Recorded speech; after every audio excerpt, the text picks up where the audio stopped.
Un petit village, à 2 heures de route de Shanghai. C'est ici que M. Li fait construire l'un des plus ambitieux centres de formation de footballeurs de tout le pays.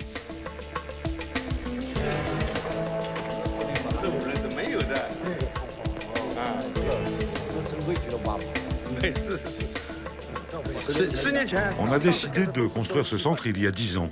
On a fait ça très sérieusement. Ce gazon artificiel, il vient d'Allemagne. C'est le premier qu'on ait importé en Chine et ça nous a coûté 100 000 euros.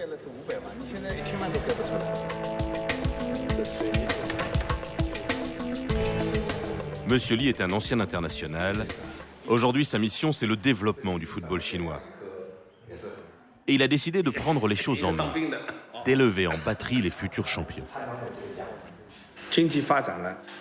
L'économie chinoise se développe. Alors, dans toutes les grandes villes, on voit de plus en plus de gratte-ciel. Mais des terrains de foot, il y en a de moins en moins. On n'a plus assez d'endroits pour s'entraîner. Et ça, c'est un vrai problème. Aujourd'hui, l'éducation des enfants est devenue tellement importante, les étudiants croulent sous les devoirs et les responsabilités, que ça ne les incite pas à mettre le nez dehors pour faire du sport. Et puis, les scandales de corruption, ça n'a rien arrangé.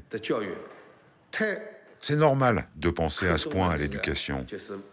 Mais la Chine doit comprendre que le foot a aussi un intérêt éducatif pour développer les qualités de la jeunesse.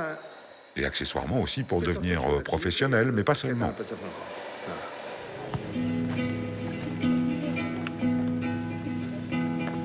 Pour convaincre les parents de lui confier son enfant unique, Monsieur Li a un truc imparable. Allez, chacun une balle, et on verra bien qui court le plus lentement. Son académie est totalement gratuite pour les plus doués. Son équipe de recruteurs sillonne la Chine pour trouver les futurs prodiges. Il sélectionne de jeunes garçons d'une dizaine d'années maximum. Il leur faut quitter leur village. Les enfants deviennent dès lors des sportifs professionnels.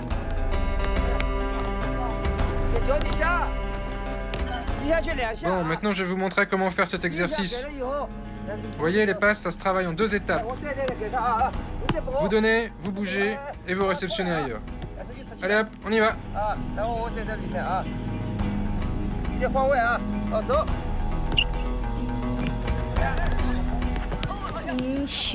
J'étais tout petit à l'école maternelle.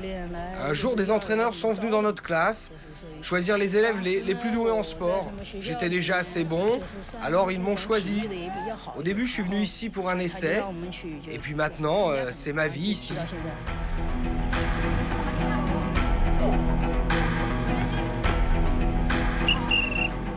Hé les gars, faut accélérer avant de prendre votre appel, pour monter plus haut.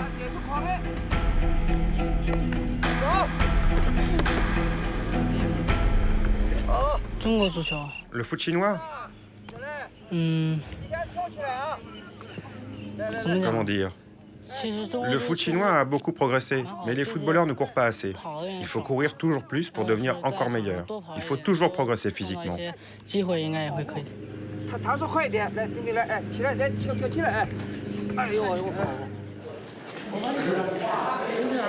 Les enfants vivent en permanence séparés de leurs parents, qu'ils ne voient en général qu'une fois par an. Monsieur Li s'occupe de tout. Il fait particulièrement attention à la nourriture.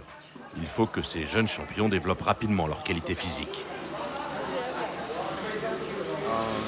C'est très bon, ça va. Avant le déjeuner, ils nous donnent toujours une banane, j'aime bien. Il faut manger beaucoup pour avoir la force pour s'entraîner. L'académie prend en charge le dortoir, les repas et le matin, un semblant de vie scolaire. Seuls les moins doués doivent s'acquitter d'environ 100 € par mois pour être pensionnaires. Pour Monsieur Li, le jackpot se fera lorsqu'ils seront suffisamment grands pour devenir professionnels. L'ancien champion prend alors son téléphone pour vendre ses protégés au club du pays et il encaisse bien sûr toutes les recettes.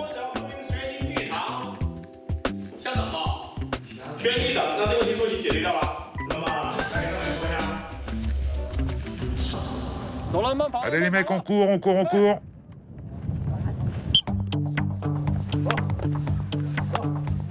C'est ce qui est arrivé à Wang Wei.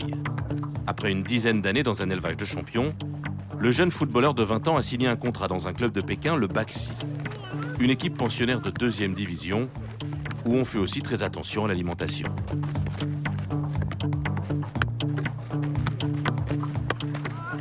Wang Wei, il est très bon, à tous les niveaux.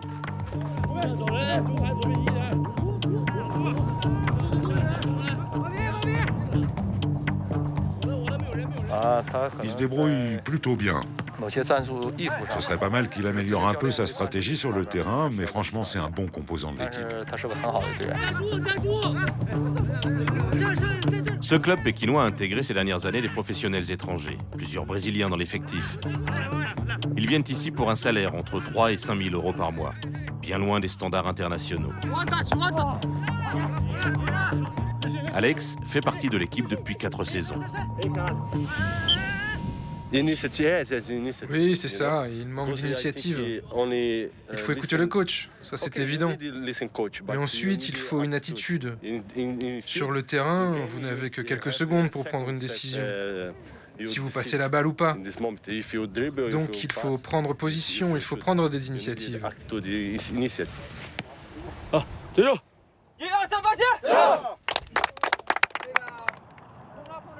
Pour ces professionnels, la vie quotidienne est un peu militaire. Les joueurs n'ont ni voiture de luxe, ni appartement de milliardaire. Ça, c'est notre chambre. Ici, on se déplace avec le bus du club et on vit tous ensemble dans les dortoirs de l'équipe. Ouais, c'est vrai que c'est une chambre de footballeur. On est crevé après l'entraînement, alors le ménage, c'est pas notre priorité. On fait jamais notre lit. Wang Wei et son camarade de chambre vivent ensemble depuis l'école primaire. Au-dessus de leur lit, les posters enfantins des dieux du foot, bien loin de leur quotidien. Il va devenir aussi célèbre que Ronaldinho. Et puis en plus, il lui ressemble, hein, vous trouvez pas? Ces jeunes joueurs gagnent aujourd'hui environ 1 000 euros par mois, 5 fois le salaire moyen en Chine.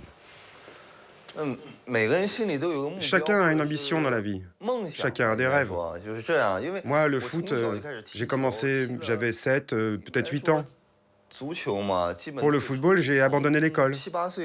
Alors, quelles que soient les conditions de vie, si jamais je décidais d'abandonner le football, je n'aurais plus rien, car je n'ai pas fait d'autres études.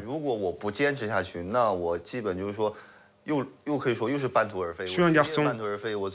Comme tous les garçons, j'ai toujours aimé le foot. Je n'ai jamais cherché à réfléchir plus loin. Donc aujourd'hui, je n'ai plus le choix.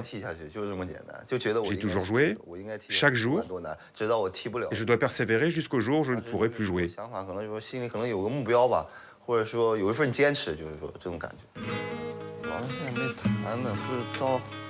Une vie solitaire, pas de petit ami, pas de rêve de fortune, juste l'espoir ténu d'intégrer un jour l'équipe nationale.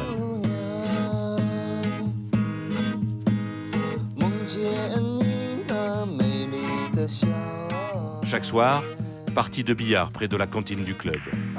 Wang Wei et ses coéquipiers sont consignés ici 6 jours sur 7. Officiellement, aucun ne regrette sa carrière. Mais tous espéraient une autre réussite pour le football en Chine.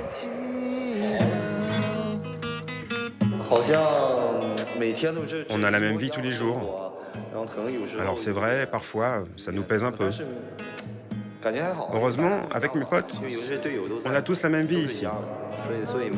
Parfois, je me sens un peu isolé. Mais bon, je tiens le coup.